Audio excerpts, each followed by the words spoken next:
আল্লাহ তাআলা কোরআনে বলেন, আল্লাযীনা ইম্মাক্কান্নাহুম ফিল আরদ, তোমাদেরকে যদি ক্ষমতা দেওয়া হয়, প্রথমে তোমরা নামাজ পড়ার পরিবেশ তৈরি করে দিবা। এই ক্ষমতাটা আসার পলিসি তো হলো রাজনীতি। এই কারণে রাজনীতি হারাম হারাম হারাম একচেটি এটা বলা যাবে না যতক্ষণ না পর্যন্ত এর ভিতরে হারামের কারণ না পাওয়া যায়। 2 নাম্বার, হালাল হারামের মূলনীতি হলো, হালাল হলো আনলিমিটেড, হারাম হলো সীমিত। যেমন আল্লাহ তাআলা বলছেন সমুদ্রের মাছ খাওয়া হালাল, কিছু মাছ ব্যতীত। হুররিমাত আলাইকুমুল মাইতাতা, মৃত পানি খাওয়া হারাম। ওয়া লাহমাল খিনজির, শুকুরের গোশত খাওয়া হারাম।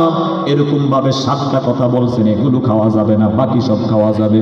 তাহলে হালালের সংখ্যা বেশি না হারামের সংখ্যা বেশি? বলেন, হালালের সংখ্যা কি বেশি, হারাম মুষ্টিমেয়। হালাল হারামের 3 নাম্বার মানদণ্ড হলো, যখনই আল্লাহ তাআলা কোনো জিনিসকে হারাম বলেন, বিকল্প হালালের পদ্ধতিটাও বলে দেন। যেমন এতক্ষণ যে আমরা সুদ নিয়ে কথা বললাম যে 1 লাখের ভিতরে 10,000 টাকা বাড়ে, এবার বিকল্প পদ্ধতি আল্লাহ বলে দিয়েছেন ব্যবসা করলে টাকাও বাড়ে। আহাল্লাল্লাহুল বাইআ ওয়া হাররামা রিবা। ওই বান্দা, সুদ খাইও না, এই টাকাটাকে তোমরা ব্যবসায় কাজে লাগাও। আর ব্যবসায়ীরা প্রত্যেক মাসে আল্লাহ বরকত দিলে যেই পরিমাণ না কামায়, ওই সুদখোর 20 বছরও তা কামাইতে পারে না। উল্টা আরো মেয়ের কিডনি, নিজের ফুসফুস, স্ত্রী হসপিটালের বিল দিতে দিতেই সমাজ থেকে বিতাড়িত হয়। ঠিক নেই? আল্লাহ তাআলা জিনাকে হারাম করেছেন, বিকল্প আল্লাহ তাআলা চাহিদা মিটাবার জন্য বিবাহকে সহজ করে দিয়েছেন। ইয়া মাশারাস শাবাব মান ইসতাতা মিনকুমুল বাআতা ফালইয়াতাযাওয়াজ, তোমার যখন চাহিদা জাগবে তখন তুমি বিবাহ করে নাও। যদি তোমার সামর্থ্য না থাকে রোজা রাখো, কিন্তু যৌবনটাকে নষ্ট করবা না। বর্তমান বিবাহ শাদীটা এমন হয়ে গেছে, নিজের পায়ে দাঁড়াইতে দাঁড়াইতে যখন ছেলেটার বয়স 25 হয়, 14 পর থেকে যখন তার ভিতরে শাহওয়াত জেগে ওঠে, 9 বছরে সে এখন কি করবে? পরিশেষে 300 টাকা, 500 টাকা, 1000 টাকা দ্বারা যৌবন নষ্ট করে ফেলে। সন্তানের বাবাদেরকে বলছি, যদি আপনার তৌফিক হয়, ছেলের কামাই খাওয়ার জন্য যদি আপনার ইচ্ছা না হয়, তাকে একটা কোনোরকম চাকরি হাত খরচের মতো ব্যবস্থা করে মেয়েকে মেয়ের মতো থাকতে দেন, ছেলেকে ছেলের মতো থাকতে দেন, আদ্যটা করায়া দেন। পরিশেষে ছেলে প্রতিষ্ঠিত হলে উঠাইয়া নিয়ে আসেন।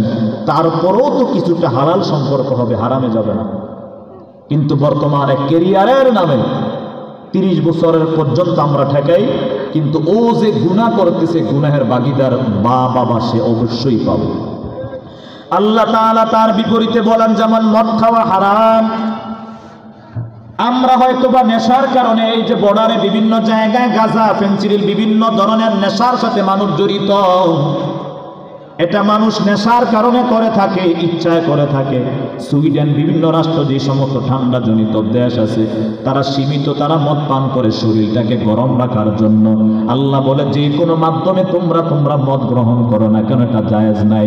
শরীরকে গরম রাখার জন্য যদি নেশা গ্রহণ করতে হয়, তাহলে সকালে বিকালে মধু পান করো, শরীর এমনি গরম হয়ে যাবে। ঠিক নেই? মুরব্বীকে বলি, মুরব্বী, এশারের সময় আপনার তো এই নামাজটা হইরা বিলটা ধরানোর কোনো দরকার নেই। বাজান, শীত লাগে? কি লাগে? শীত। এমন জোরে ঠোঁটটা বাঁকা করে টান দেয়, বিড়ি খুলে ধোয়া ফেলে।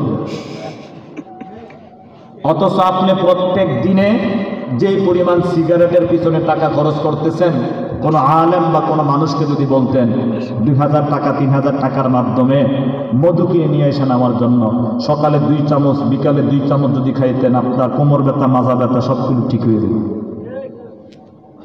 এই কারণে ইসলাম কখনো একচেটিয়ার কথা বলে নাই, শুধু হারাম হারাম বলে নাই, ব্যালেন্স রক্ষা করে হালালের পদ্ধতিও বলে দিছে। যুবকরা বলতেছেন বিনোদনের জন্য আমরা কি করব?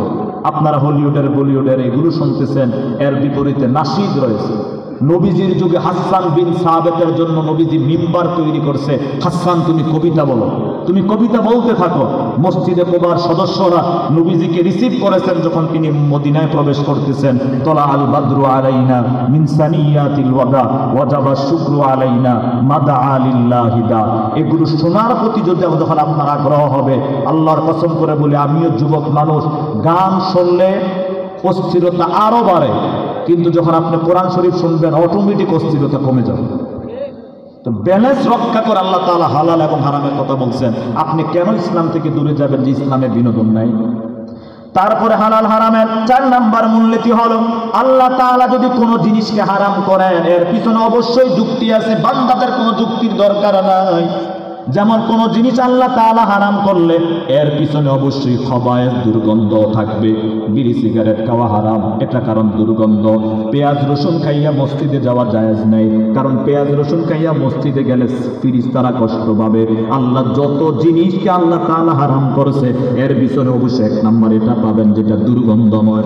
2 নাম্বার হলো হয়তোবা বিষয়টা ক্ষতিকর জিনিস, ফুসফুসের জন্য, শরীরের জন্য, পরিবারের জন্য, রাষ্ট্রের জন্য এটা ক্ষতিকর বিধায় আল্লাহ তাআলা অবশ্যই এটাকে হারাম করেছেন। 3 নাম্বার এটা অশ্লীলতা, আল্লাহ তাআলা অশ্লীলতার দিকে তাকাইয়া এটাকে হারাম করেছেন। কোন জিনিস হারামের পিছনে অবশ্যই কয়টা কারণ থাকবে?